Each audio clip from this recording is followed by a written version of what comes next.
تو جو بادشاہوں کے قصیدے لکھے جاتے تھے اس میں یہ تھا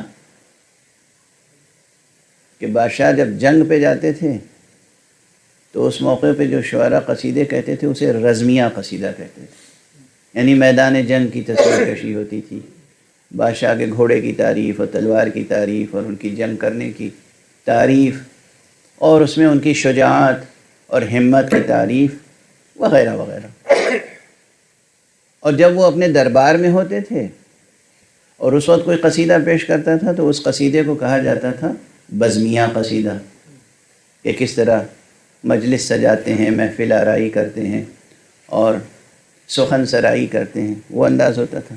اس میں ان کی سخاوت و فصاحت و بلاغت و حسن اور ان چیزوں کی تعریف ہوتی تھی۔ بنیادی طور پہ یہ دو بڑی قسمیں تھیں قصیدوں کی۔ میں عرض کرنا چاہتا ہوں کہ اللہ سبحانہ و تعالیٰ نے بھی گویا کہ بی بی کے دو قصیدے تو اس انداز سے بھی کہے ہیں۔ بی بی زہرا کا رزمیہ قصیدہ یعنی میدان میں جانے کا انداز کیا ہے۔ اگر یہ قصیدہ دیکھنا ہو تو آیت مباہلہ پڑھ لیں، اور بی بی کا بزمیہ قصیدہ دیکھنا ہو تو آیت تطہیر پڑھ لیں۔ اب بی بی کے رزمیہ قصیدے کی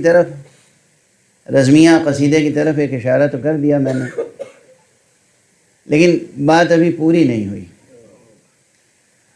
حضرت کے گھر میں دو طرح کے لوگ رہتے تھے اور دونوں سے خطاب الگ الگ انداز سے قدرت کا ہوتا تھا۔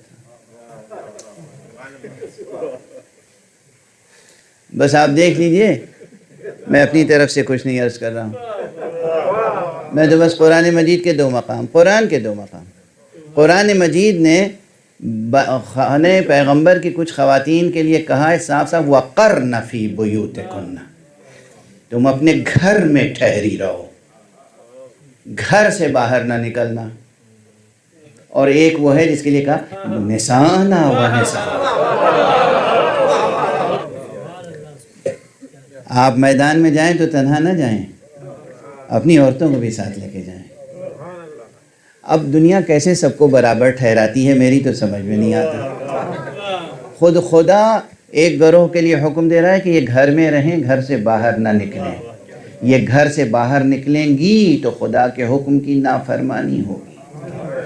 اور ایک گروہ کے لیے کہہ رہا ہے کہ انہیں رسول اپنے ساتھ لے کے آئیں، اگر انہیں لے کر نہیں آئیں گے تو مرحلہ سر نہیں ہوگا، معرکہ پورا نہیں ہوگا۔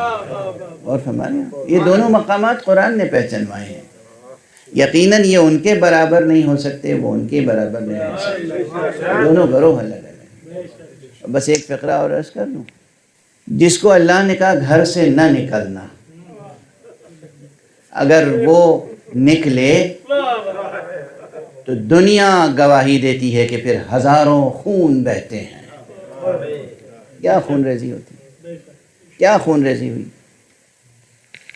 اور جس کو اللہ نے کہا کہ انہیں لے کے آئیے گا، ان کی عظمت یہ ہے کہ میدان میں گئیں تو ایک قطرہ بھی لہو کا زمین پر نہیں ٹپکا اور میدان سر ہو گئے۔